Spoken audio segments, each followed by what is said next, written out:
잠시 후 행복한 아침에서는 연예 라이브가 준비되어 있는데 한 주간의 연예 소식 모아봤습니다. 네, 그리고 스타들의 솔직 담백한 인생 이야기 들어보는 스타 초대석 이어집니다. 저희는 잠시 후에 다시 돌아올게요.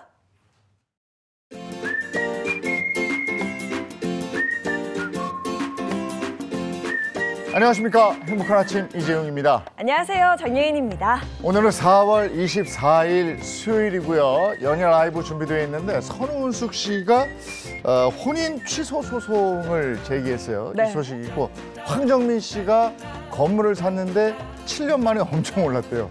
어느 동네에 샀는지 이것도 준비되어 있습니다. 네, 알겠습니다. 그리고 이어지는 스타 초대석에서는요. 스타 두 분과 함께 할 텐데요. 알고 보면 이집 가수이자 싱어송라이터, 일명 아낌없이 주는 남자와 또 경남에서 이분 모르면 간첩이라고 합니다. 자칭 타칭 경남 행사의 여왕과 함께 살맛 나는 인생 이야기 나눠보도록 하겠습니다. 자, 수요일의 행복한 아침 본격적으로 시작합니다.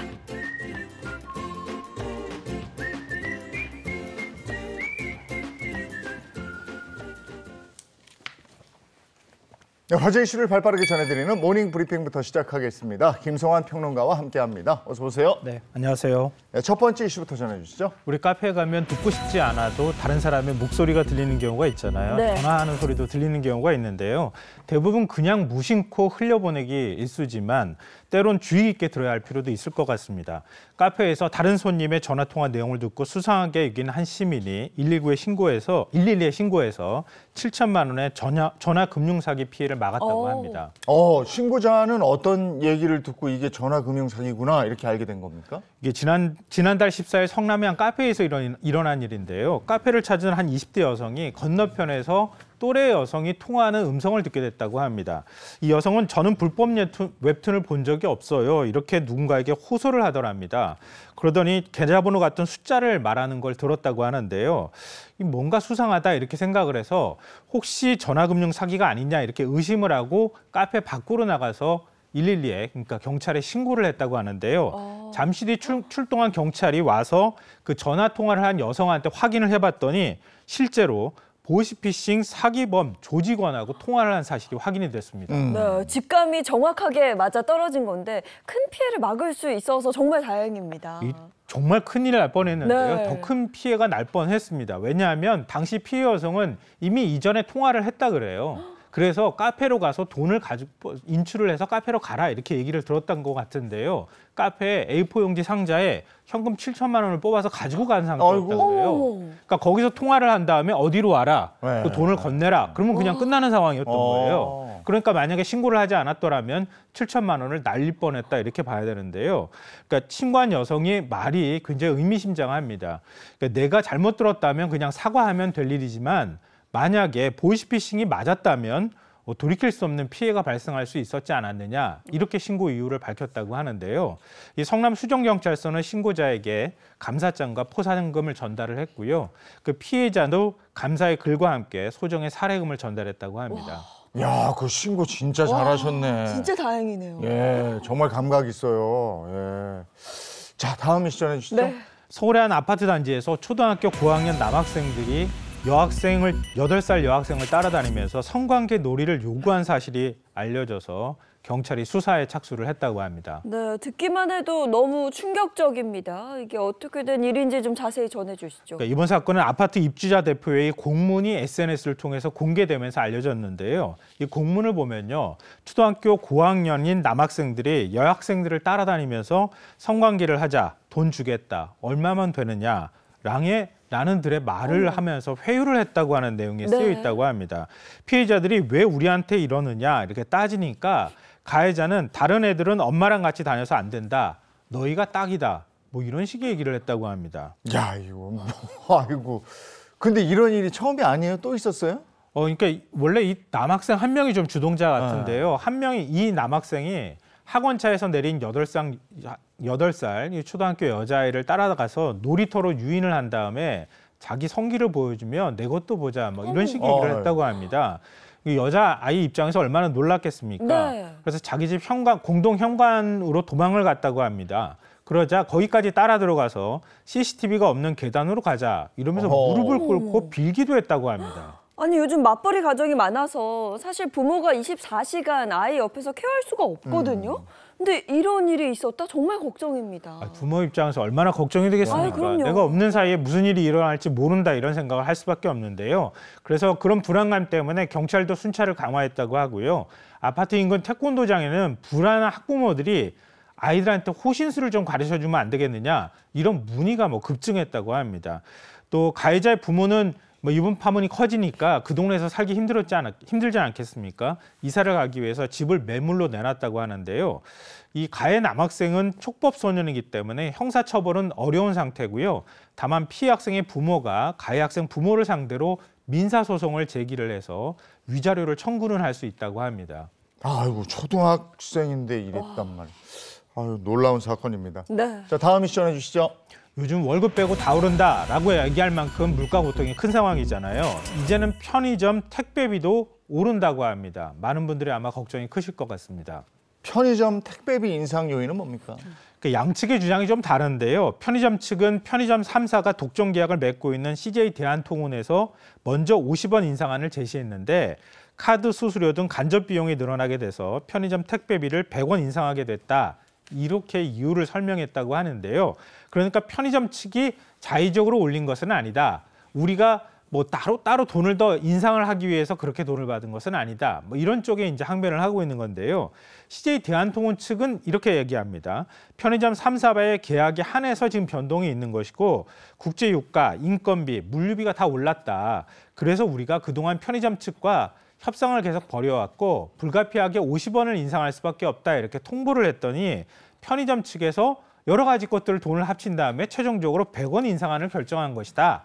이렇게 얘기를 하고 있습니다. 네, 이 택배비가 좀 부담스러워서 편의점 반값 택배 이용하시는 분들 많으신데요. 그러면 이 반값 택배 요금도 오르게 되는 거예요? 그러니까 편의점 그 택배비가 올랐으니 도미노 인상이 이루어지지 않을까 걱정하시는 분들이 상당히 많을 것 같은데요.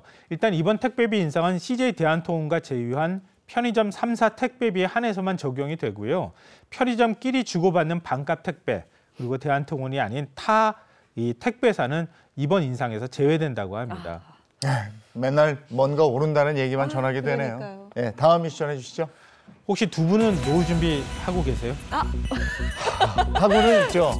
갑자기 왜 숨이 딱 그렇다면 오는데? 얼마나? 예인 씨야 아직 좀 멀었다고 생각하니까 그렇지만 그렇죠. 약간 좀 그럴 것 같고요. 저는 이건 부지런히는 모으고는 있는데 잘 안 모여서 그렇죠. 그렇죠. 노후 자금 저도 이제 모으기 시작했는데 네. 부담감을 갖고 있는데요. 얼마를 모으면 될까 이렇게 생각하시는 분들도 있고 나 말고 다른 사람은 어느 정도 모아뒀을까 네. 이것도 궁금하실 것 같아요. 한 증권사에서 연령대별 금융자산 현황을 조사했다고 하는데요. 2인 이상 50대 가구의 금융자산 중간값이 8,612만 원이었다고 합니다. 네. 50대 나이에 8,600만 원이요. 조금 적다고 생각하시죠? 그렇죠. 50대. 근데 그러면 다른 연령대는 어때요? 그러니까 50대 다음으로 금융자산 중간값이 높은 연령대는 30대였는데요. 8,500만 원이었고요. 근데 70대가 제일 많이 모아두지 않았을까 이런 네. 생각들을 하실 텐데 3,500만 원으로 가장 적었다고 아이고, 합니다. 썼지 또 애 그렇죠. 시집장 나가고 뭐 이러면서. 돈 들 때 많죠. 그런 것도 원인이 될 수 있고요. 또 고령 세대는 부동산 투자를 또 선호하는 경향이 있잖아요. 집이나 다른 데 어떤 그 자산을 갖고 있는 경우가 또 있고요. 연금 준비를 좀 못한 경우도 있을 수 있기 때문에 그런 요인들이 다 가만히 된 것 같다 이렇게 관계자는 설명하고 있습니다. 반면 30대는 금융자산을 모아서 부동산으로 넘어가는 단계이기 때문에 상대적으로 금융자산이 좀 많았다고 합니다. 네. 그런데 보통 이런 통계에서는 평균값을 따지는 게 아닌가 싶은데 중앙값과 평균값의 차이는 뭐예요? 이 굉장히 중요한 개념인데요. 네. 보통은 중앙값이라는 얘기 잘 못 들으셨을 거예요. 네. 평균값은 다 아실 거예요. 그러니까 예를 들면 1등부터 1등부터 10등까지 있다. 그러면은 그 사람들이 갖고 있는 금융자산을 평균을 내면 되잖아요. 그렇죠. 근데 중간값은 1등부터 10등까지 있는 것을 중간이라고 생각하시면 돼요. 예를 들면 금융자산이 어떤 사람은 1억 원이 있고 어떤 사람은 100만 원이 있다고 그러잖아요. 그러면 평균을 내면은 평균은 굉장히 높게 나올 수 있잖아요. 정반대로 굉장히 낮게 나올 수도 있거든요. 근데 중간값은 진짜 사람들의 중간은 어느 정도인가 이걸 알 수 있는 값인 거예요. 그래서 보통의 경우에는 우리가 평균을 내거나 할 때 평균만 내지 않고 가장 높은 것과 가장 낮은 것을 빼버립니다. 그다음에 평균을 내면 제일 평균에 근접하게 되잖아요. 이제 그런 것들도 통계에서 활용되기도 하는데요. 예를 들어서 50대 금융자산 중간값은 약 8,600만 원이라고 말씀드렸잖아요. 근데 평균값은 1억 6,100만 원으로 2배 가까운 차이를 보였다고 합니다. 이게 일종의 이제 양극화 현상이라고도 볼 수 있거든요. 근데 70대 금융자산 중간값과 평균값이 한 3배 정도 차이가 났다고 합니다. 그러니까 소득이 끊기고 은퇴 이후에 세대에서 특히 이런 경향이 많이 나타나고 있다고 하는데요. 그러니까 어떤 사람은 노후 준비를 많이 하고 잘하고 어떤 사람은 노후 준비를 정말 못하고 이런 현상이 있다고 하는 겁니다. 지금 중간값을 들어보고 아 나는 중간은 돼라고 위안하기에는 액수가 좀 그런데 네. 그러면 상위층의 액수는 어느 정도가 돼요? 이거 들으시면 조금 허탈하실 것 같기도 하고 그런데 걱정이 좀 되는데요. 최상위층 그러니까 상위 4% 1등급의 자산을 보면요. 50대가 5억 8,900여만 원으로 가장 높았고요. 와. 아무래도 그 50대는 자녀들이 그 대학까지 넘어가는 그러니까 학원비나 이런 것들이 이제는 어느 정도 끝난 세대이기도 하고요. 또 자녀 양육비나 그리고 부채 상환도 어느 정도 끝났잖아요. 그러니까 그런 면에서는 금융자산이 좀 상대적으로 많이 있는 상황이기도 하고요. 50대 다음으로는 40대 5억 7,200만 원, 60대 4억 7,500만 원, 30대가 4억 3,900만 원 정도 순이었다고 합니다. 네. 저는 어느 곳에도 안 들어가는데 큰일 났는데요. 지금 많이 상위 모아야 될것 4%를 추렸는데 네. 여기서 상위 1%로 가면 더 많겠죠. 이러고 네, 허탈감 그렇죠. 느낄까 봐 4%로 정한 것 같네요. 거기는 네. 그 10배도 아마 더 넘을 거예요. 아마 넘사벽 정도 될 거예요. 네, 네. 모르는 게 나을 것 같아요. 모르는 게 나을 것 같아요. 네, 마음 편하게. 네. 네, 오늘 모닝 브리핑 여기까지 하겠습니다. 김성환 시사평론가와 함께했습니다. 고맙습니다. 네. 고맙습니다.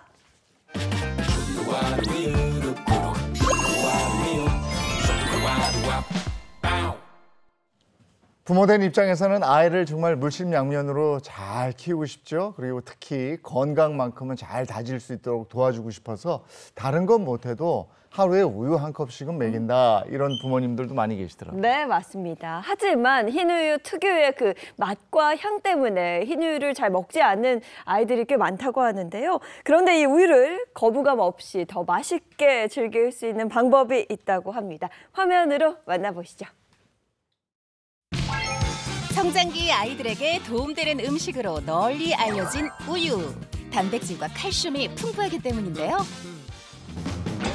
그런데 이렇게 영양 만점인 우유 때문에 고민 많다는 이가 있다고 합니다. 그 사연 함께 만나볼까요?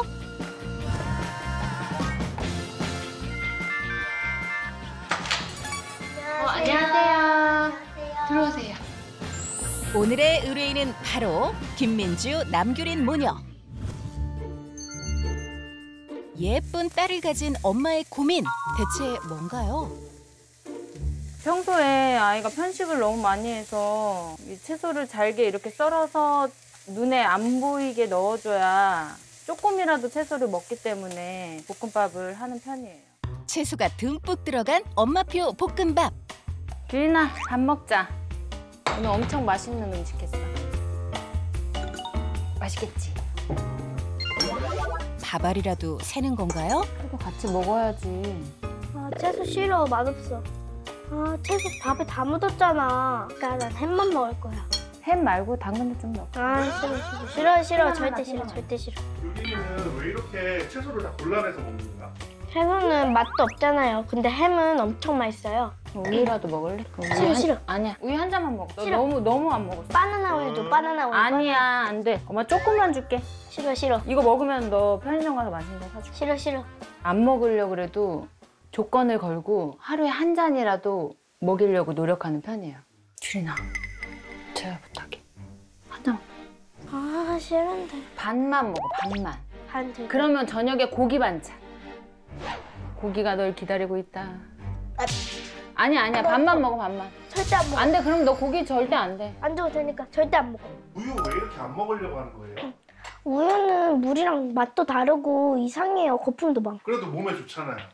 몸에 좋은 건 상관없어요. 맛있어야죠. 하루에 한 잔이라도 진짜 먹고 영양을 골고루 조금이라도 채웠으면 좋겠는데 너무 안 먹으니까 좀 많이 속상해요, 보면. 어떻게 좋은 방법이 없을까요? 그래서 준비했다. 우유와 친해지길 바라. 오늘 제가 우유를 싫어하는 아이들도 맛있게 먹을 수 있는 아주 근사한 요리를 선보이도록 하겠습니다. 고민 많은 부모를 위해 나선 해결사는 바로 조혜정 아동요리 전문가.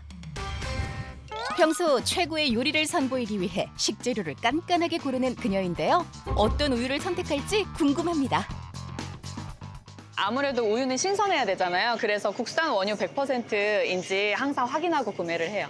우유의 등급을 결정하는 요인은 체세포 수와 세균입니다. 체세포 수는 젖소의 건강 상태와 또 세균 수는 목장의 위생 상태와 연관이 있는데요. 국내 1등급 우유는 1ml당 체세포 수가 20만 개 미만으로 있는 낙농 선진국인 덴마크와 같은 수준이고요. 또 다른 낙농업 강국 뉴질랜드보다 더 깐깐한 기준으로 판정하고 있습니다. 세균수 역시 덴마크와 같은 3만 개 미만을 최고 등급인 1A 등급으로 판정하는 등 국산 우유는 낙농 선진국과 견주어도 손색 없는 품질로 관리하고 있습니다. 요즘에는 다들 바쁘시니까 빨리빨리 장을 보시잖아요. 그때 제가 1초 만에 확인하실 수 있는 방법 알려드릴게요. 여기 보시면 뒷면에 K-밀크라고 써있죠. 여기가 국산 우유를 쉽게 확인하실 수 있는 방법인데요. 이 마크가 있다면 신선한 국산 우유라고 믿고 구매하시면 됩니다. 이 마크는 국산 우유만 사용한 제품 또는 식품을 제조, 판매, 유통하는 업체에 대하여 그 사용을 보증하는 마크입니다.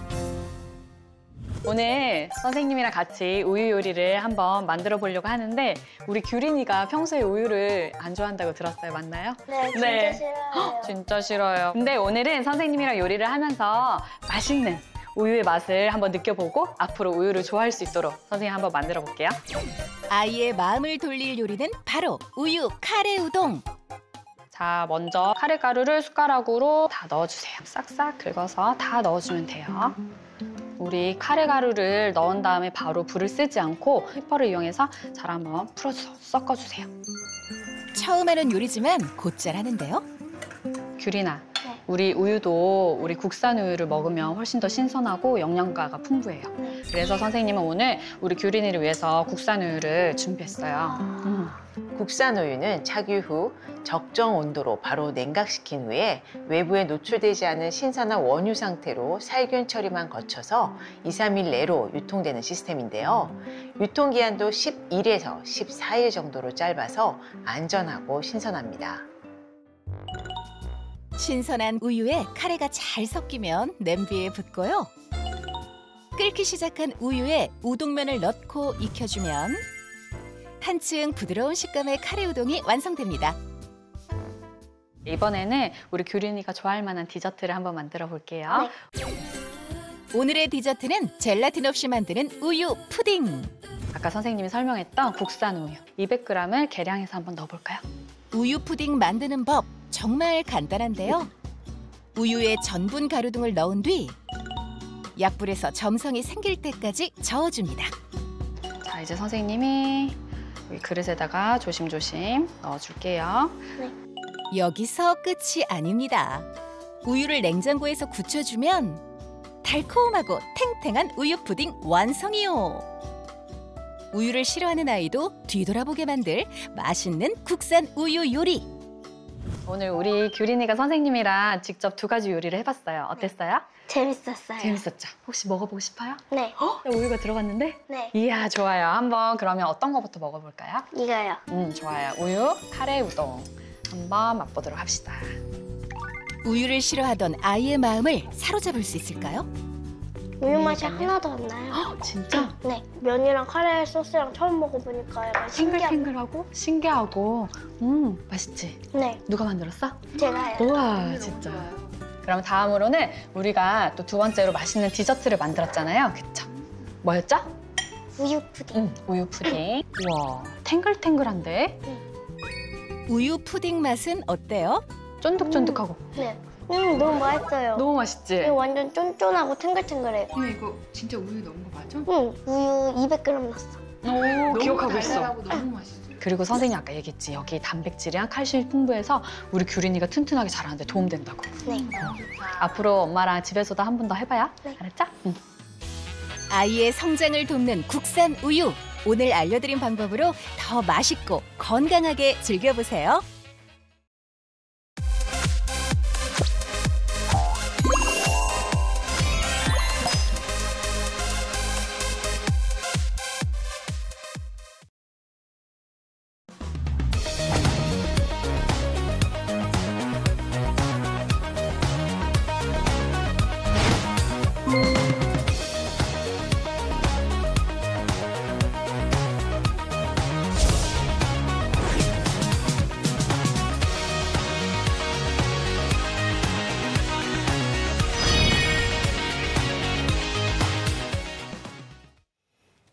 네, 한 주간의 핫한 연예 소식, 연예 라이브 시작합니다. 네, 수요일 아침을 이끌어줄 이 세 분 빼놓을 수 없죠. 인사 먼저 부탁드립니다. 네, 행복한 아침에 상큼 발랄 행복 비타민 개그우먼 박은영입니다. 안녕하세요. 연예계 팩트 사냥꾼 홍정선입니다. 네, 안녕하세요. 특종을 꿈꾸는 연예 전문 기자 김지연입니다. 네, 세 분 반갑습니다. 자, 은영 씨, 연예 라이브 첫 번째 소식은요? 네, 연예 라이브 첫 번째 소식은 이혼한 결정적 계기입니다. 지금 황혼 이혼을 했었죠. 최근 선우은숙 씨 황혼 이혼을 했는데요. 이혼한 결정적이었던 계기가 바로 친언니와 그리고 전 남편 사이에 있었던 불미스러운 사건이라고 폭로를 해서 아주 주변을 모두 충격에 빠뜨렸다는 소식입니다. 네, 선우은숙 씨의 친언니와 얼마 전 이혼한 이 남편 사이에 어떤 일이 있었던 거예요? 네, 4월 3일 정말 얼마 전에 이혼했죠. 근데 이 소식 듣고 정말 많은 분들이 이 내기가 잘못된 거야? 사실 이 정도로 충격을 받으셨을 겁니다. 이 선우은숙 씨의 전 배우자가 선우은숙 씨의 언니를 상대로 강제추행을 했다. 이런 의혹이 제기된 겁니다. 이러한 내용은 선우은숙 씨의 법률 대리인이자 이 선우은숙 씨 언니 A 씨의 또 법률 대리인이 공식 입장문을 밝히면서 알려졌습니다. 입장문의 내용은 2024년 4월 22일 선우은숙의 언니인 A 씨를 대리해 선우은숙의 전 배우자에 대해 2023년 지난해부터 5회에 걸쳐 이 A 씨를 선우은숙의 언니를 상대로 불미스러운 신체 접촉을 가하는 등 강제 추행한 혐의로 분당 경찰서에 고소장을 접수했다. 이렇게 법률 대리인이 직접 밝혔습니다. 야, 지금 듣기로는 이거 너무 충격적인 사건인데 네. 그 언니에게 이 얘기를 들은 선우은숙 씨는 또 얼마나 기가 막혔을까 이런 생각도 들고. 야, 그러면 선우은숙 씨는 이 일을 어떻게 알게 된 거예요? 예, 뭐 기자인 저에게도 아주 충격적인 소식이었는데요. 이 선우은숙 씨는 이혼 조정 중이던 지난 3월에 이 언니의 일을 알게 됐다고 합니다. 이 변호사에 따르면요, 처음 선우은숙 씨와 전 남편 유영재 씨의 이혼 사유는요, 그냥 성격 차이였다고 해요. 이 유영재 씨가 결혼 생활 중에 이 아내에게 소원했고 술을 먹고 늦게 들어오는 등의 이유였는데요.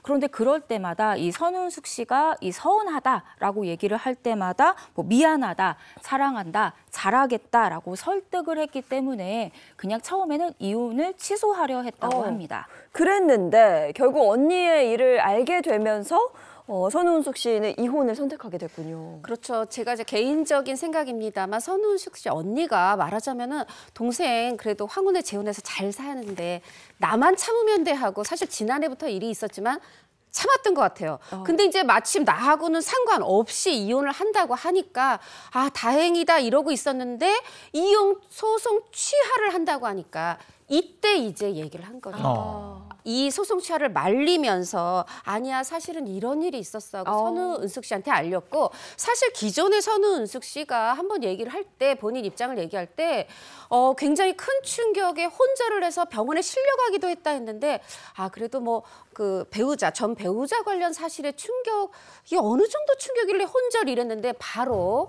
언니에게 이 얘기를 듣고 혼절을 했다. 이번에 그렇게 확인이 됐습니다. 네. 그런데 뭐 누구라도 사실 이거는 혼절할 일이에요. 그럼요. 그런데 선우은숙 씨 이 언니와 동생 이 자매 사이를 알면 또 시청자분들이 더 안타깝다 하실 거예요. 저도 좀 취재를 해봤더니 이 언니 동생이 아니라 거의 엄마 딸 같은 그런 아주 각별한 사이더라고요. 왜 우리 엄마들이 우리 딸 뭐해? 밥 먹었어? 막 이렇게 전화하면 챙기잖아요. 나 몰래 우렁각시처럼 이렇게 막 냉장고 채워 두시고 뭐. 이런 일을 이 친언니가 해줄 정도의 그런 어떤 각별한 관계였다고 합니다. 그걸 생각하니까 정말 선우은숙 씨가 받았을 충격이 짐작이 되고 아 그래서 소송 취하하려다가 이혼 소송 이렇게 쭉 진행했구나 그 생각이 들더라고요. 네, 그 정도로 각별한 관계였기 때문에 선우은숙 씨 언니가요. 선우은숙 씨 재혼 후에도 이렇게 살뜰히 챙긴 거죠.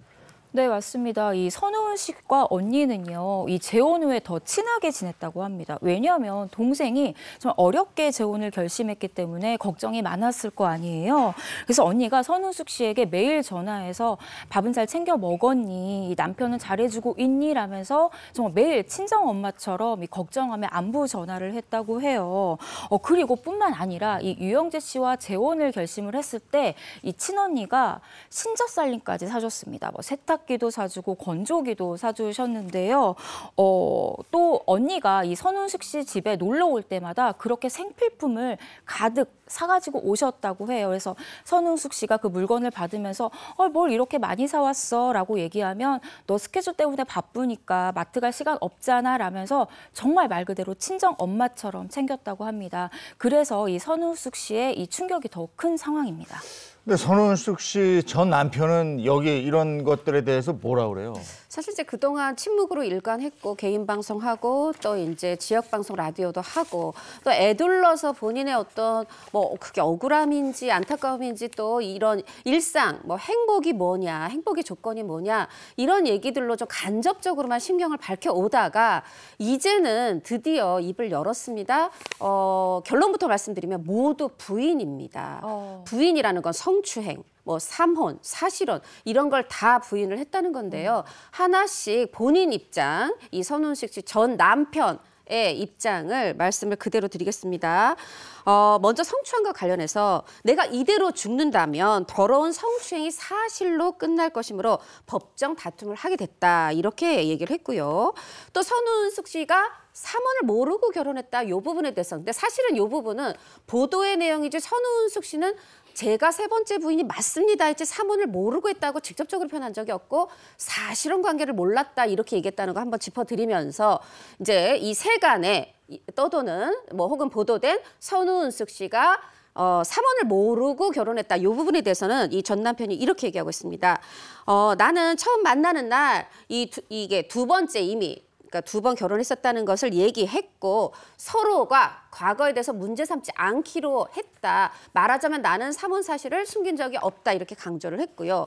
마지막으로 그러면 결혼 전에 사실혼 관계 함께 살던 여성이 있었던 것에 대해서는 또 어떻게 얘기를 했느냐. 그런 또 의혹이 제기됐었죠. 이 의혹에 대해서는 만났던 이성과의 만남이 성사되지 않아서 만남을 깨끗이 정리한 뒤 선우은숙 씨를 만났다. 이 부분은 저도 좀 요령부득이라 말 그대로 전해드렸습니다. 만났던 이성과의 만남이 성사되지 않아서 만남을 깨끗이 정리한 뒤 선우은숙 씨를 만났다. 말하자면 지금 성추행, 삼혼, 사실혼 다 부인하고 있습니다. 네, 뭐 현재 진실 공방이 이뤄지고 있는 가운데 이 강제추행을 뒷받침할 만한 근거가 선우은숙 씨 측에 있다고요. 네, 맞습니다. 일단 선우은숙 씨 변호사 측에 따르면요. 이 전 남편 유영재 씨가 언니를 추행한 사실을 인정했다고 이 녹취가 된 녹취본을 갖고 있다고 합니다. 이 녹취본에 따르면요. 이 전 남편이 추행 행위 사실은 인정하면서도 추행할 의도는 없었다라고 말하고 있다고 하는데요. 이 녹취록이 사실이라면 좀 상당한 파장이 예상되는 부분이 있는 게요. 유영재 씨가 이렇게 얘기했다고 해요. 강제 추행을 하려는 의도는 없었고 언니가 외로워 보여서 그랬다라고 답했다고 합니다. 그런데 이 녹취록은요. 피해자 보호를 위해서 공개하지는 않을 예정이라고 합니다. 네, 이뿐이 아니고 이제 선우은숙 씨는 전 남편을 상대로 해서 혼인 취소 소송을 제기한 거잖아요. 그렇습니다. 지금 이제 선우은숙 씨의 법률 대리인이 어떻게 보면 대중을 상대로 지금 첫 번째, 두 번째 입장문을 낸 거예요. 첫 번째를 낸 거는 4월 5일이었는데 이때만 해도 바로 이틀 전에 4월 3일에 이혼을 마쳤습니다. 그런데 왜 이혼을 하게 됐냐 하면 혼전에 사실혼 관계가 있었던 걸 몰라서 이거를 알게 돼서 이혼에 이르게 됐습니다. 이렇게 밝혔어요. 네. 그런데 이번에 다시 밝힌 건 4월 22일에 이혼 소송 취 취하를 제기하게 됐습니다. 이렇게 밝혔어요. 아까는 이혼 그냥 했다였죠. 그런데 불과 이제 다시 그때는 4월 3일에 이혼하고 근데 4월 22일에 다시 이혼 소송 취하를 제기한 이유는 말하자면 우리가 상식적으로 생각해 보면 상대가 만약에 사실혼 관계였다면 이게 법률혼이 아니어도 아내가 있는 거잖아요.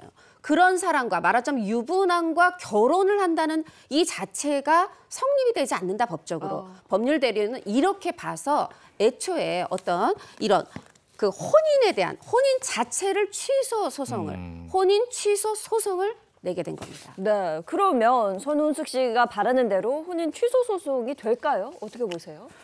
일단 손은숙 씨 법률 대리인에 따르면요, 이 혼인 취소 소송을 제기한 이유 판례가 있기 때문이라고 하는데요. 일단 이 판례를 살펴보면요, 그러니까 사실혼 관계를 숨기고 결혼한 사안에 대한 판례입니다. 이 피고의 그러니까 사실혼 전력을 숨기고 결혼한 사람이겠죠. 피고의 사실혼 전력을 원고가 피고와의 혼인 의사를 결정함에 있어서 매우 중요한 요소이기 때문에 이걸 숨겼다면 혼인을 취소할 수 있는 사안이 된다라는 판례가 있다는 것입니다. 그래서 이 판례를 근거로 들어서 이 혼인 취소 소송을 제기하게 됐다고 하는데요. 또 손은숙 씨 변호사분께서 또 다른 당부의 말씀을 전했어요. 바로 악플러들을 향한 경고인데요. 무관용 원칙으로 악플러들을 대응할 거라고 얘기를 했고요. 2차 가해를 멈춰달라고 호소했습니다. 알겠습니다. 네, 두 번째 소식 전해주시죠. 네, 연예라이브 두 번째 소식은 그들이 사는 세상입니다. 충무로의 흥행 보증수표죠. 배우 황정민 씨가 소유한 건물 두 채가 약 7년여 만에 80억 이상 껑충 뛰어올랐다는 소식이 전해지면서 황정민 씨의 부동산 재력이 새삼 화제가 되고 있다는 소식입니다. 야, 그 연기에 돈복까지 있네, 돈복까지 있어. 7년에 80억이 올랐으면 매년 10억 이상씩. 그러네요. 야. 7년에 80억이면 와. 연기를 안 했어도 1년에 10억 이상씩 정말 부럽기 그지없는데 일단 그럼 언제 샀는지부터 말씀드릴게요. 2017년에 두 채를 다 사셨더라고요. 타이밍이 좋다, 타이밍. 먼저 2월에 개인 명의로 신사동에 또 4월에 논현동에 법인 명의로 샀습니다. 황정민 씨 조금 이따 얘기 드리겠지만 두 번째 건물은 내 거 아니야 뭐 이러실 수도 있는데 일단 먼저 신사동 건물 얼마에 샀느냐. 84억 1,600만 원에 샀어요. 그러면 대출이 얼마였느냐. 우리 이제 행복한 아침 시청자분들 우리가 계산 많이 해드려서 아실 거예요. 대출 얼마 받았냐면 이 얼마 이렇게 딱 설정이 돼 있느냐 봤더니 48억 원. 120% 설정하니까 40억 원 대출 받았구나. 그러면 나머지 44억 원 정도는 본인 돈이었겠죠.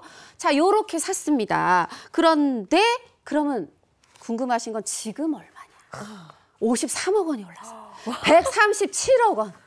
숫자도 좋네요. 137. 뭐 숫자도 다 좋네. 지금은 137억 원. 그럼 딱 드는 생각이 황정민 씨에게 건물을 판 그 사람은 배가 아프지 않을까. 뭐 제가 걱정할 건 아닙니다만. 그런 생각이 좀 드는데. 네, 들으시면 그럴 것 같은데요. 꼭 그렇지만은 않습니다. 왜냐하면 이 신사동 건물의 전 소유주가요, 바로 S물산이기 때문이거든요. 이 S물산이 당시에 현금 확보가 좀 급했던 모양이에요. 그래서 그룹 내 이 비핵심 자산을 처분하던 중에 황정민 씨가 운 좋게도 시세보다 낮게 건물을 매입하게 된 것입니다. 돈복이 있어. 돈복이 있죠. 근데 또 다른 건물이 있다면서요? 또 다른 건물 아까 말씀드린 논현동에 2017년 4월에 법인 명의로 샀고요. 지금 현재 이 황정민 씨가 소속돼 있는 이 소속사의 소속사가 건물 전체를 쓰고 있어요. 근데 또 아니 왜 소속사 건물을 자꾸 황정민 건물이라 그래? 이유가 있습니다. 또 이 소속사 대표가 누굽니까? 황정민 씨 아내잖아요. 네, 요건 그때 얼마에 샀느냐? 24억 7천만 원에 샀고요. 자, 그러면 이건 또 얼마가 됐겠느냐? 무려 한 30억이 올라서 무려 2배 이상이 올라서 55억 원. 이것도 최소로 칠 때 55억 원이다. 이런 감정평가가 나오고 있다고 하는데 저는 이거 개인적 생각입니다만 얼마 전에 눈물의 여왕 김지원 씨가 알고 보니 건물주?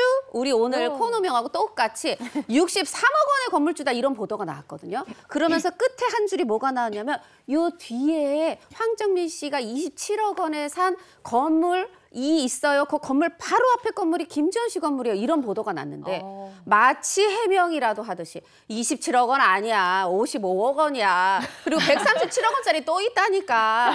그렇죠. 우리가 지금 연기한 게 몇십 년이고 그렇죠. 연기력으로 봐도 황정민 씨 이 정도 가져도 됩니다. 네. 뭐 근데 그래도 뭐 남이 건물 사서 올랐다더라 이런 얘기는 짧게 하는 게 좋습니다.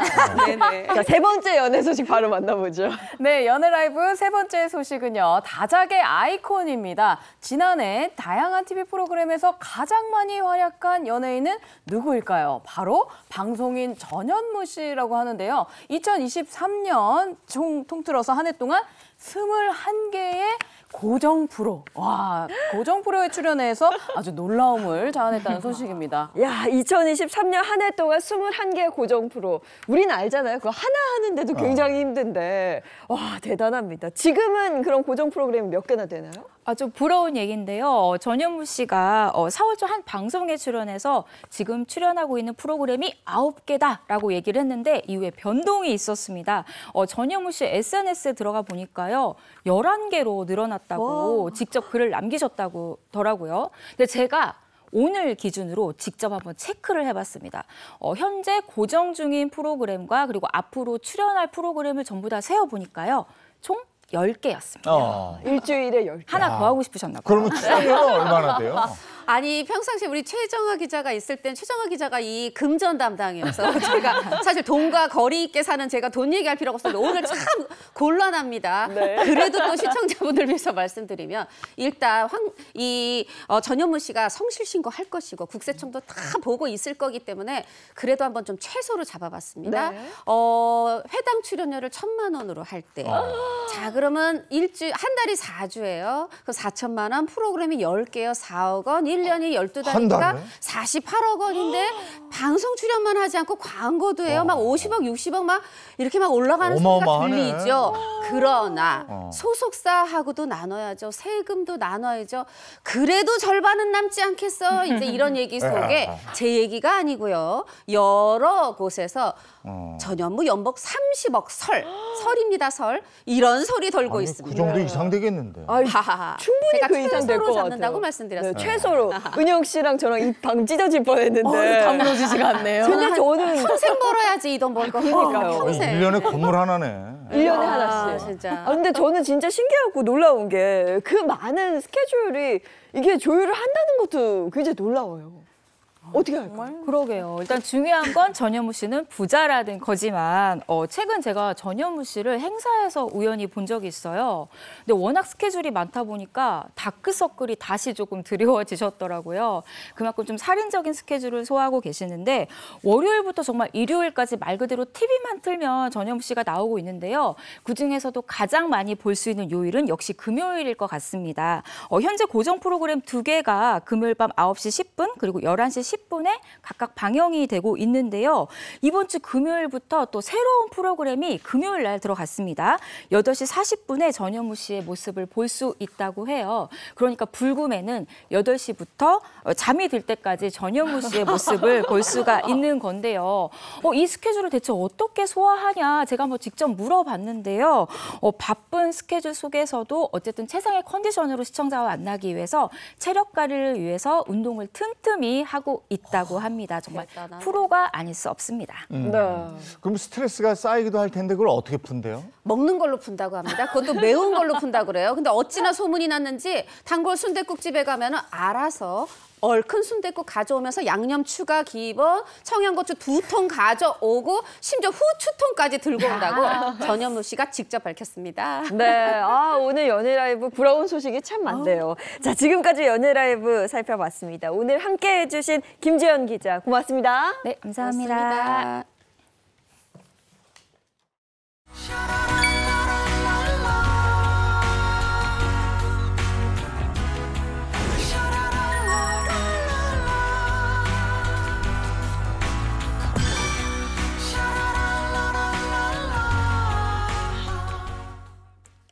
앞에 얼굴이 나갔네. 그러니까 반가운 스타와 함께 얘기 나누는 스타 초대석 시간입니다. 네. 자, 스타 초대석 함께 볼 텐데요. 요즘 날씨가 부쩍 따뜻해지면서 이 따뜻한 봄이 되면 저는 사실 그 벚꽃 엔딩이라는 노래가 생각이 나는데 오늘 함께 사진 나갔죠. 이 두 분은 그리운 사람이 생각난다고 합니다. 어떤 분들이냐면요.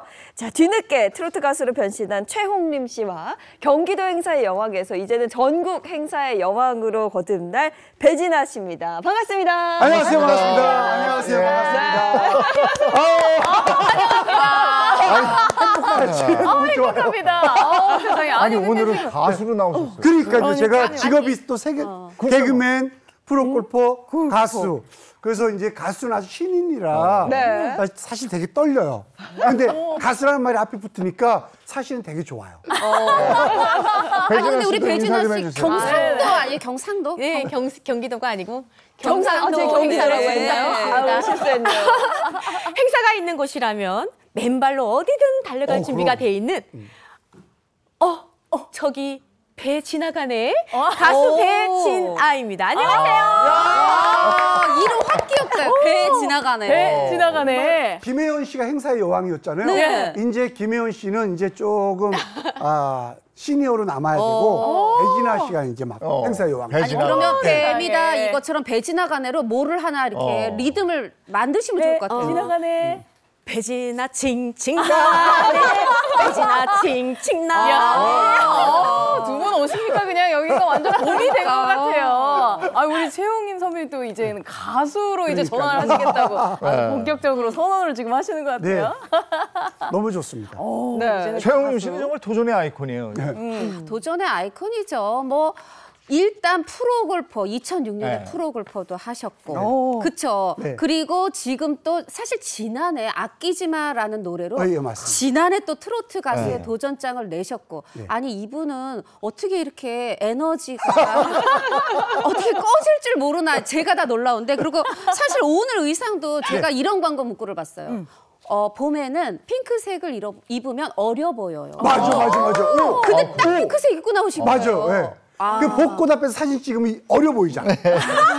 맞아요. 아니 그리고 사실 배진아 씨도 너무 반가운 게 경상도 특히 경상남도 행사의 여신이라고 들었는데 이제 전국구 방송에서 뵙게 돼서 반갑습니다. 초대해 주셔서 너무 감사합니다. 저는 궁금한 게 두 분이 어떤 관계로 이렇게 함께 출연하시게 됐는지 너무 궁금해요. 사실 배진아 씨 이제 처음 만났을 때 얼굴이 이쁘잖아요. 얼굴 이쁘면 새침하잖아. 보통. 근데 성격이 완전 남자 같아. 오빠 처음 보자마자 오빠 안녕하세요 그러는데 얘 봐라? 얘 왜 이러지? 그러면서 친해지기 시작했는데 얼굴은 너무 이쁜데 성격은 남자라서 중성이에요. 중성. 중성인가요? 그러다 보니까 너무 이렇게 빠르게 이렇게 친해지셨어요. 행사 때 만났어요. 우리 은영 씨. 근데 느낌이 저랑 비슷하시네요.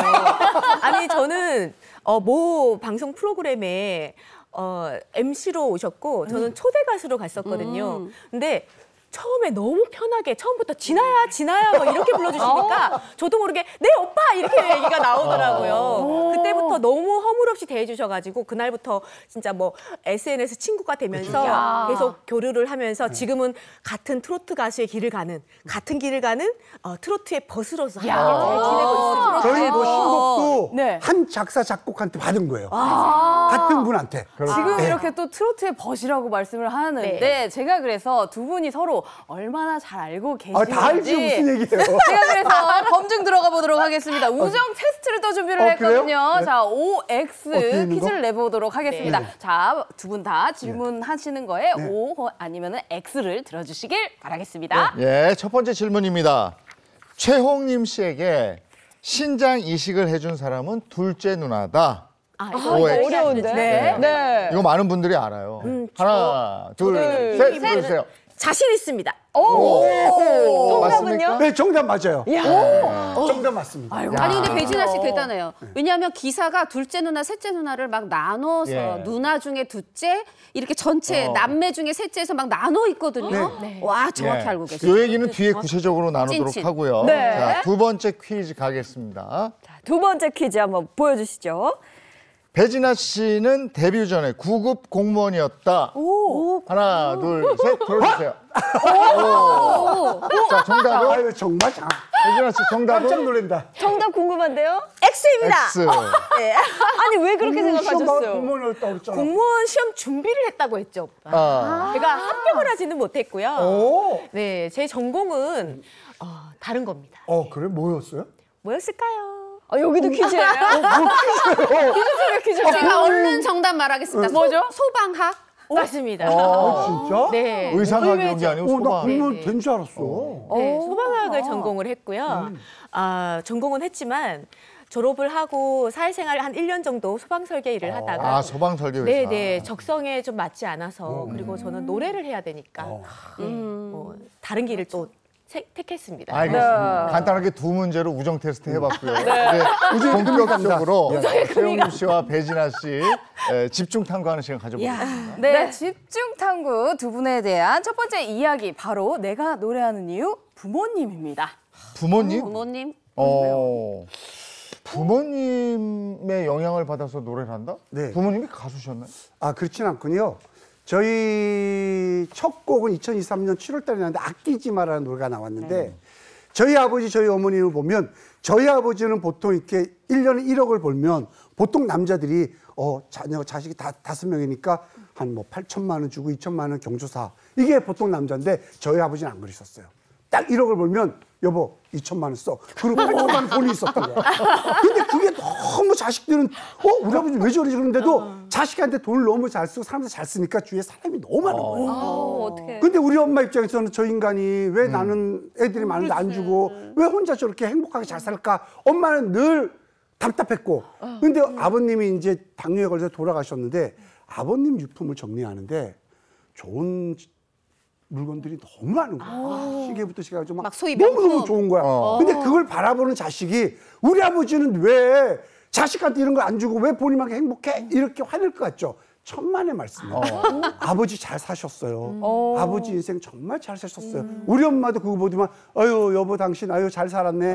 하늘에 가서도 천사나 꼬시게 막 이런 식으로 막 이렇게 슬퍼하지 않으시고 근데 자식들도 너무 이렇게 아버지가 잘 사니까 너무 좋은 거야. 그 10년 뒤에 치매 걸려서 어머니 돌아가셨는데요. 유품을 보는데 거짓말 하나도 안 하고 찢어진 팬티에 불안하고 kokkok나간 걸 보는데 자식이 그걸 보고 제가 우리 엄마는 정말 훌륭하신 엄마야. 그렇게 자기 60년 동안 20살에 결혼해가지고 60년 동안 자기 인생 없이 자식을 위해서 살았어. 그럴 것 같죠? 천만의 말씀. 엄마는 왜 이렇게 구질구질하게 살았어? 왜 엄마 인생이 60년 동안 왜 우리한테 그렇게 희생하고만 살았어? 눈물이 나는데 유품이 하나도 자식한테 줄 게 하나도 없어. 다 불태웠어요. 아버지는 보면서 유품에서 아버지 꺼내 그런데 엄마 유품은 하나도 없는 거야. 너무 안 좋은 거예요. 그래서 내가 아끼지 마를 내가 강의하면서 이제는 나를 위해서 살으셔야 된다라고 그래서 아끼지 마가 나왔던 노래예요. 요번에 4월 4일 2004년 나왔던 노래는 가수해도 되겠다 노래인데 제가 이제 어릴 때 8시 통근길에 대머리총 노래 부를 때 아버지가 내가 막 노래 막 발음도 안 좋은데 와 우리 막내 아들 노래 잘하네. 그때는 가수라는 말을 안 했어요. 너 커서 딴딴해라 공부도 못하는데. 안에서 막 60세인데 60대 했는데 우리 엄마는 어쩌을까 이거 어쩌을까 했는데 우리 아버지 걔한테 막 3명 있는데 남자가 막 걔한테 늘 칭찬해 주셨어요. 근데 돌이켜보면 내가 나이 들어서 나는 우리 엄마한테 엄마 음식 너무 좋아요. 너무 최고야. 이런 칭찬도 해본 적이 없고 아버지 너무 멋있어요. 아버지는 나의 영웅의 최고의 이런 말을 해본 적이 없던 것 같아. 그래서 우리 작가랑 얘기하면서 같이 쓴 거거든요. 그래서 가수에 겠다 쓰면서 아버지 엄마에 대한 얘기를 쓴 거예요. 그렇구나. 그래서 이제 이번에 나온 거죠. 그래서 이제 가족들을 생각하면서 이 노래가 나오게 된 건데 근데 배진아 씨가 그 녹음할 때 같이 있으셨다면서요? 네, 같은 작곡가 선생님의 곡을 녹음하고 계시니까 제가 가서 좀 봤어요. 근데 보통 가수들도 뭐 연습을 많이 하는 분들이지만 그래도 녹음실에 들어가면 사실 긴장을 하거든요. 진짜 이게 다 벗고 있는 것 같은 느낌이 들 정도로. 그런데 아니 오빠는 긴장을 안 하시는 거예요. 뭐 저런 사람이 다 했지? 이러고 쳐다봤어요. 근데 진짜 긴장 하나 안 하시고 막 무리하지 않는 범위에서 너무 편안하게 담백하게 노래를 하시는데 저가 진짜 그때 인상 깊었어요. 그럼 몇 시간이나 걸렸어요? 한 2시간? 얼마나 네, 그 스태프들이 노래 못한다고 인정하니까 편하더라고. 최영림 씨 노래 못하니까 그냥 알아서 하세요 이렇게 하니까 너무 편한 거야. 기대됩니다 이러면 막 떨리는데 그러니까 편하더라고요. 백이라 씨 원래 노래 녹음하고 이럴 때 몇 시간 걸려요? 보통 한 3시간을 기준으로 한 곡을 하는데요. 네. 모자르면 더 하는 경우도 있어요. 잘하시는 근데 2시간에 끝내버렸어요? 네, 3시간을 기준으로 하는데 2시간에 끝냈다는 거는 아주 대단한 그냥 맞겠다는 거예요? 가수해도 되겠다. 가수해도 되겠다. 1시간 하고 내가 좀 마음에 안 들어서 한 번 더 할까 그러니까 최영림 씨 똑같아 안 해도 돼요. 그러니까 혹시 내가 그랬구나. 딱 그러니까 안 하면 돼. 그러면 사실 그 노래 저희가 안 들어볼 수가 없어요. 그래요? 이 자리에서 좀 청해 들어야 될 것 같아요. 가사만 기억해 주세요. 알겠습니다. 가사. 네, 한번 들어볼게요.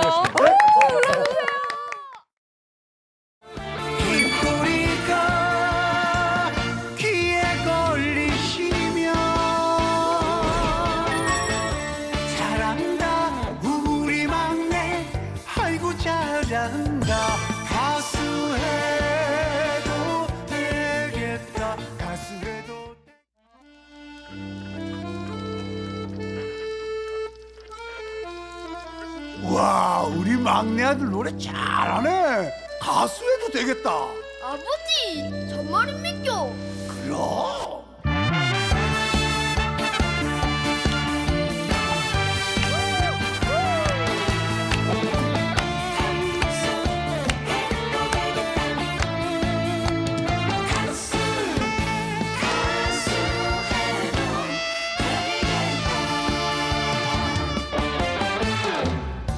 모라가 휘날리던 흥남부두가 어딘지도 모르면서 아버지 손잡고 꺾어 부르던 우리 아버지 인생 노래 한 곡에 알사탕 하나 입꼬리가 귀에 걸리시면 잘한다 우리 막내 아이고 잘한다 가수 해도 되겠다 가수 해도 되겠다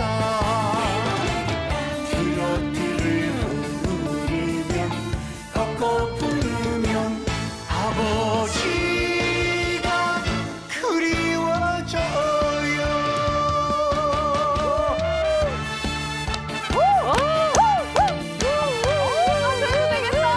가수해도 되겠다.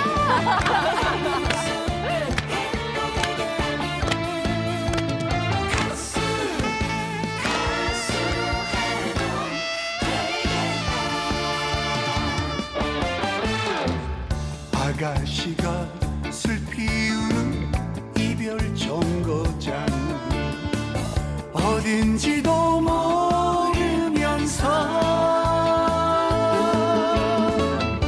어머니 손잡고 꺾어 부르던 우리 어머니 인생 노래 한 곡에 국화빵 하나 입꼬리가 귀에 걸리시면 잘한다 우리 막내 아이고 잘한다 가수 해도 되겠다 가수 해도 되겠다 트로트를 부르면 꺾어 부르면 어머니가 그리워져요. 트로트를 부르면 꺾어 부르면 아버지가 보고 싶어요.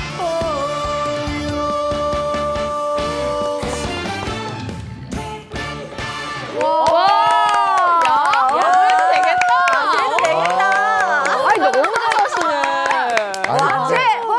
아니 이게 흥겨우면서도 짠하네. 그러니까요. 가사가 짠해. 이 노래 하면서 많이 울었어요. 아, 사실 제가 어제 밤에도 듣고 여기 아까 대기실에 여러 번 계속 들은 게 정말 부모님에 그러네. 대한 그 그리움이 정말 그리고 노래 하나 부르면 아빠는 알사탕, 엄마는 국밥 하나씩. 아우. 아 이제 좀 있으면 어버이날인데. 그 당시 국밥빵이 10원에 12개 줬어요. 그래. 맞아요. 그렇죠. 이런 네. 배가 맞아. 그때 기억이 너무 나요. 네. 근데 트로트 가수로 데뷔한 지 지금 이제 2년인데 그쵸. 예. 1년에 한 곡씩 발표하고 이제 계시다고요. 4월 4일 날 요번 나왔잖아요. 네. 지금 3집 벌써 다 나왔어요. 3집이 다. 그게 왜냐면 부모 얘기잖아요. 네. 우리 반쪽은 제가 전라도고 제 반쪽은 경상도예요. 엄마가 전라도가 아버지가 부산 경상도라서 엄마 노래를 부르고 싶어서 3집은 광주 여자로 해가지고 벌써 거의 다 나왔습니다. 아니, 벌써 거의 다 나왔으면 이거 원래는 1년에 하나씩이면 내년인데 예, 연내에 나오는 거 아니에요? 올해 아마 나올 것 거죠. 같아요. 그렇죠. 네. 아니 근데 사실 최웅림 씨가 잘하는 일이에요. 왜냐하면 좀 처음에 행사 빨리 가고 또 이제 인기 얻으려고 남의 노래 부르기 시작하면 예를 들면 이 노래를 안 부르고 흥남부들을 부를 수도 있잖아요. 그렇죠. 근데 그러면 사실은 가수는 노래로 기억되거든요. 그냥 그때 돈 벌고 끝이거든요. 근데 역시 제대로 가수 하려고 본인 노래를 계속 내시네. 근데 왜 스튜디오에서는 그만 부르라고 그러죠? 거기서 안 불러도 된다고. 말씀이 너무 재밌어서 우리가 얘기 많이 나눈다고. 정말 근데 우리가 사실 이런 노래 들으면 부모님 생각 날 네. 수밖에 없는데 그럼 진아 씨도 마찬가지라면서요. 네, 저는 아버지 생각이 많이 납니다. 저희 아버지께서 참 돌아가셨는데 노래를 참 잘 부르셨고 기타며 하모니카며 악기를 참 잘 다루셨거든요. 제가 그 끼를 물려받았는데 아버지께서 제가 가수 데뷔하기 전에 한 5년 정도 전에 폐암으로 돌아가셨어요. 아이고. 근데 이미 그거를 진단을 받았을 때는 간까지 전이가 된 상태여가지고 본인이 의학적인 도움을 일체 거절하시고 1년 정도 더 살다 가셨는데 돌아가시기 일주일 정도 전에 본인이 몸이 너무 안 좋은지 당신 발로 걸어서 병원을 들어가셨는데 일주일 지나서 돌아가셨어요. 근데 살아계셨다면은 아마 저를 굉장히 이 가수 생활을 많이 지원을 해주시고 응원을 많이 해주셨을 건데 노래할 때마다 아버지가 너무 생각이 많이 나죠. 배진아 씨가 그래서 제 노래를 갖고 싶다 그랬어요. 아버지 생각이 나가지고 오빠. 여자 버전으로 불러도 그래서 지금 허락하시렵니까? 예, 허락했어요. 너무 잘 불러요. 너무 잘 불러서 그만 부르라고 그랬어요. 아니 저도 어릴 때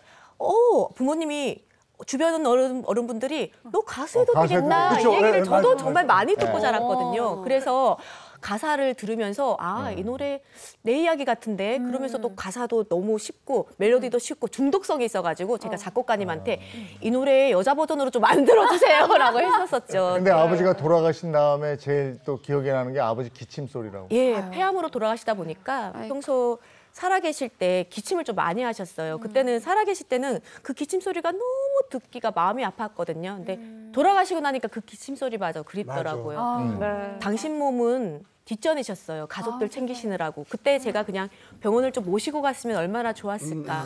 그게 불효한 것 같아서 항상 그게 마음에 걸립니다. 아유, 아버님도 알고 계실 거예요. 제가 알기로도 우리 배진아 씨가 가장 아끼는 노래가 또 이 아버지의 기침 소리라고 들었거든요. 저도 이 노래 들으면서 참 슬펐는데 혹시 실례가 안 되면 짧게 한 소절만이라도 어떻게 2절 첫 소절 잠깐 해볼게요. 네. 남겨진 자식 울음소리 등에 지고 다시는 올 수 없는 먼 길 가신 아버지 이제는 어디서도 들을 수가 없네요. 다정한 그 아픈 기침 소리 이런 노래입니다. 가수다. 아니 지금 두 분 얘기 들으면서 아버지 생각이 나서 가슴이 찡한데. 네. 자 계속해서 최용림 씨, 배진아 씨의 집중 탐구 두 번째 얘기 넘어가겠습니다. 네, 집중 탐구 두 분의 두 번째 이야기입니다. 이 두 번째 이야기 바로 꿈은 이루어진다입니다. 예, 트로트 가수로서의 꿈은 이루어진다 이게 아닐까 싶은데 네, 이 자리에 맞습니다. 있기까지 우여곡절이 좀 많았다고요? 네, 제가 알기로도 굉장히 우여곡절이 또 많았다고 알고 있습니다. 특히 우리 배진아 씨의 경우에 트로트를 너무 좋아해가지고 오직 한 우물만 트로트만 또 팠다고 알고 있어요. 이미자 씨, 뭐 주현미 씨 히트곡 등 계속 부르면서 이 트로트를 해야 되겠다라고 생각을 했는데 이 문제가 이 트로트 가수 되는 방법을 오랫동안 몰랐다고 들었거든요. 제가 지방 출신이다 보니까요.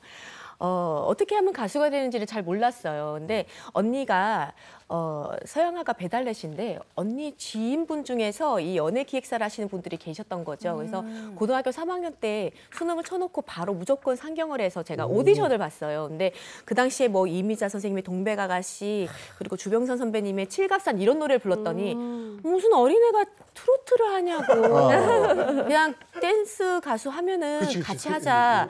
트로트는 안 돼 이러시더라고요. 그때 제가 이제 뭐 당차게 트로트가 하고 싶습니다. 그게 아니라면은 저한테는 의미가 없어요. 하고 당차게 거절하고 나왔었죠. 근데 지금 생각하면 조금 후회가 돼요. 아니, 잘했어요. 아이돌 하다가 전향을 해도 되는데 트로트 가수 되길 잘했다. 그때가 1990년대면 1990년대 중반만 해도 그랬죠? 가요계 당연하죠. 이 젊은이가 트로트 부른다. 이게 2004년 장윤정의 어머나가 사실 맞아요. 네. 처음이었고 우리 90년대 생각해보세요. 혼자 부르든 둘이 부르든 여섯이 부르든 뭐 남녀 섞어 부르든 여자끼리 남자끼리 부르든 다 댄스였어요. 기획사에서는 당연히 게다가 예뻐, 키도 커, 춤도 잘 춰. 댄스 가수 권유했다. 정말. 그럼에도 불구하고 끝까지 그 꿈을 잃지 않고 해낸 건데 그 원동력은 뭐였을까요? 제가요 학창 시절부터 그 우리 적어내는 거 있잖아요. 장기, 특기, 장래희망. 맞아. 그때 저는 단 한 번도 취미 노래, 장기 노래, 장래희망 가수 이걸 벗어나 본 적이 없어요. 근데 정말 꿈은 이루어지는 게 잠깐 오디션에서 뭐 좀 했지만 뒤늦게라도 이렇게 길을 찾아서 가고 있는 제 모습을 보면서 포기하지 않으면 언젠가는 이루어진다. 야, 네, 그렇게 정말 포기하지 않고 이렇게 트로트 한 우물만 판 결과 지금 경남 지역에서 트로트의 여왕으로 불리고 있다고 알고 있어요. 근데 이 정도 불리려면 사실 행사를 또 많이 하는 거라고 알고 있는데 분명히 비결이 있죠. 그렇죠. 한 달에 보통 행사를 몇 개 정도 하시는지 여쭤봐도 될까요? 주말에는 많게는 하루에 6, 7개 정도 하고 네, 평소 한 달을 따지면 한 6, 70개 정도? 네, 뭐 여기 갔다 저기 갔다 이동하고 노래하고 그거 쉬지 않고 반복을 하다 보면 그 정도 할 수 있더라고요. 스스로 생각하는 나를 이렇게 많이 불러주는 이유, 비결 뭔가요? 가성비가 좋다! 아니, 제가 보기에는 에너지가 사람을 행복하게 하는 에너지가 맞아요. 아니 아까도 보니까 행사 불러주면 맨발로 뛰어가겠다고 그랬는데 맞습니다. 제목이 맨발로네. 배지현 씨 맨발로. 맞아요? 네, 무대에서 맨발로 노래합니다. 열정이 있는 가수라서 많이 불러주시는 얼마 분이에요. 전에 비 왔는데 맨발로 했잖아요. 정말 그래요? 맨발로 했습니다. 이거 한번 들어봐야 되겠네요. 네, 맨발로 박수로 청해 듣겠습니다. 맨발로 달려갈게요. 버선발로 갈게요. 차갑게 당신 곁으로.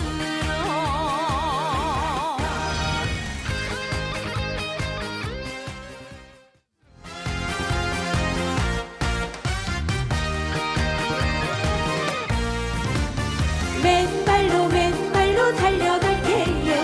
버선발로 갈게요.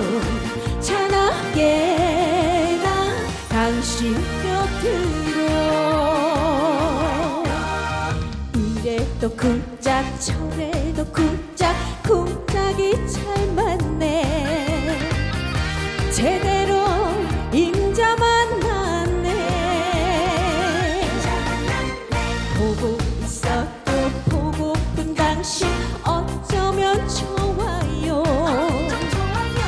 제대로 임자 만났네. 백리 먼 길을 천리 먼 길을 이리저리 돌고 돈대도 당신이 가는 길은 어디든 갈 수 있어. 저 하늘도 따라갈 거야. 맨발로 달려갈게요. 버선발로 갈게요. 찬하게 나 당신 곁으로. 신발 벗어야 되나요? 벗어야 되나요? 벗어야죠.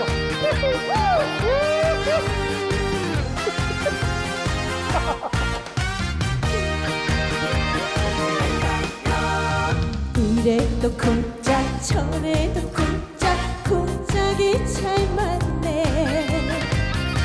제대로 임자 만났네. 보고 있어도 보고픈 당신 어쩌면 좋아요. 제대로 임자 만났네. 백리먼 길을 천리먼 길을 이리저리 걸고 돈내도 당신이 가는 길 어디든 갈 수 있어. 저 하늘도 날아갈 거야. 맨발로 맨발로 달려갈게요.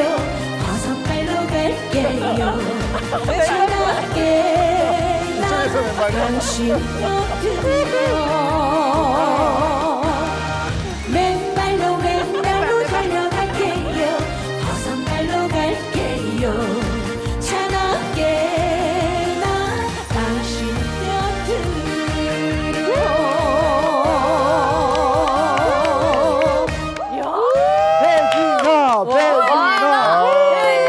아니 노래를 들으니까 맨발로 안 뛰어나갈 수가 없는. 근데 박은영 씨도 맨발로 달려갈 거야. 저도 벗을 뻔했어요. 노래 제목대로 간다고 저는 가수해야 되겠다 해서 가수가 됐고 네. 맨발로인데 지금 시집 가야 되는데 시집을 안 가고 달려갈 남자를 지금 구하고 있어요. 아니 오늘 지금 최용준 씨 만나고 이래가지고 할 얘기가 많은데 지금 그러니까요. 우리가 이게 생방으로 진행이 되는데 시간이. 지금 저 몇 시? 8시 36분 대가 36분 40초에 끝내야 돼. 그래서 없는데? 앞으로 계획. 최용준 씨는 뭐 도전의 아이콘이기 때문에 그러니까. 앞으로 두 분 계획 듣고 마무리해야 저는 되겠다. 계획보다는 꿈이 있어요. 요번에 이제 가요 탑10 갔다 왔는데 장민호 씨, 뭐 박혜신 씨 보면 버스가 팬들이 쫙 오고 빨간 옷, 뭐 파란 옷 입어가지고인데 제 꿈은 저도 채용님 그래가지고 버스로 이렇게 팬들이 와가지고 했으면 그게 저의 꿈이에요. 이룰 거예요, 이룰 거예요. 꿈입니다. 네. 저도 꿈이 있습니다. 가수라면은 항상 꾸는 꿈인데요. 제가 죽어도 제 사후에도 불려지는 히트곡 하나 이상 만드는 맨발로. 맨발로. 네. 네. 그런 노래 하나 만들고 싶습니다. 그 꿈을 이루기 위해서 열심히 하겠습니다. 아이고 오늘 나와주셔서 고맙고 두 분 꿈 이루시기 바랍니다. 고맙습니다. 감사합니다.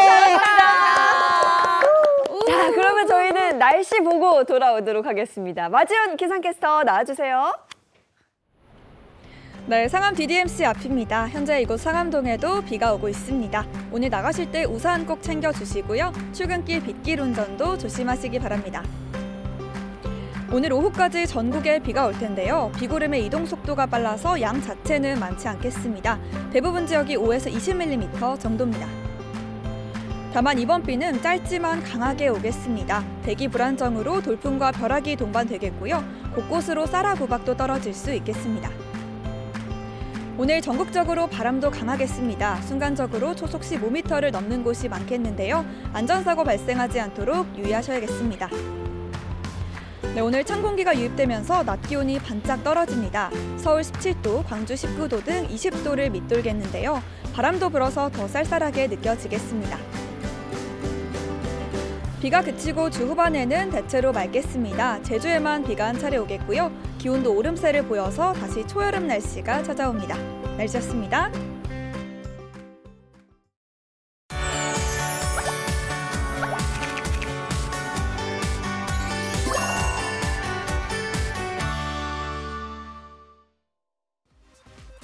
지난 22일 쌀 소비 촉진을 위한 국회 정책간담회가 개최됐습니다. 자세한 내용 영상으로 만나보시죠. 이날 간담회에서는 국회를 비롯한 중앙 공공기관, 지방정부 관계자들이 대거 참석한 가운데 쌀 가격 하락으로 어려움에 처한 농가를 돕는 범국민 쌀 소비 촉진을 위한 방안을 마련했습니다. 수출을 전제로 한 쌀, 종자 개량, 그리고 푸드테크, 그리고 다양한 방법의 가공식품이 필요로 하는 때입니다. 농업인은 쌀 수출 산업화를 위한 정책 방향을 수립하여 추진하고 있습니다. 이와 함께 쌀, 가공식품 등 우리의 고유 전통식품의 경쟁력을 높이기 위해서 실천 계획을 강구 중에 있습니다. 이번 간담회가 불안한 쌀소금 문제를 해결할 수 있는 열쇠가 되길 기대합니다. 아니 비가 제법 와요. 그러니까요. 오늘 아침 그 새벽에 저 나올 때마다 비가 네. 굉장히 많이 내렸거든요. 오늘 외출하실 때는 우산 하나 꼭 챙기시는 게 좋겠습니다. 좋은 하루 보내시고요. 저희는 내일 아침 7시 30분에 돌아올게요. 행복한 아침, 행복한 하루 되십시오. 고맙습니다. 고맙습니다.